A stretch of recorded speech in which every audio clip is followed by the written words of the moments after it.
Alors, ce congrès, il s'est agencé, ou le programme du congrès scientifique comprend des séances plénières thématiques, dans lesquelles nous avons abordé diverses thématiques très importantes: gouvernance éthique, droit et responsabilité médicale. Nous avons abordé également des problématiques des parcours professionnels complexes, telles que par exemple les situations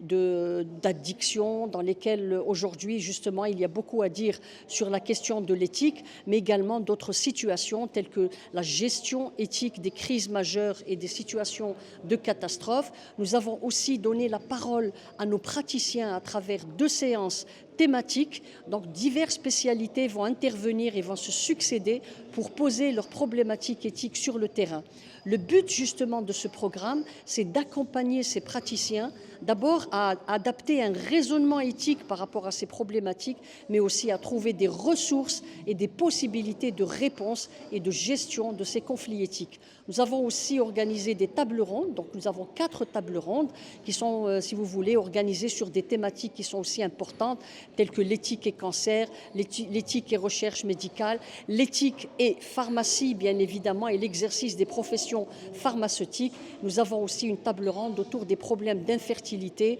d'uroéthique et de procréation médicalement assistée. Donc cette collaboration, bien évidemment, que nous saluons d'ailleurs parce que nous nous sommes associés avec d'autres sociétés savantes. Donc nous avons 8 sociétés savantes aujourd'hui qui collaborent avec nous dans ce congrès pour pouvoir poser les problèmes qu'il y a dans leur spécialité et bien sûr trouver les accompagnements et les ancrages éthiques pour répondre bien sûr à ces problématiques. Alors enfin, ce congrès également a été l'occasion pour nous d'entériner la signature d'une convention avec la Société algérienne de pneumologie qui est présidée par le professeur Berzakh Ghernaaout, et nous saluons bien évidemment ce partenariat qui va être très important dans la formation, l'accompagnement, bien sûr, le suivi bien sûr de nos praticiens qui sont sur le terrain de l'exercice de la pneumologie.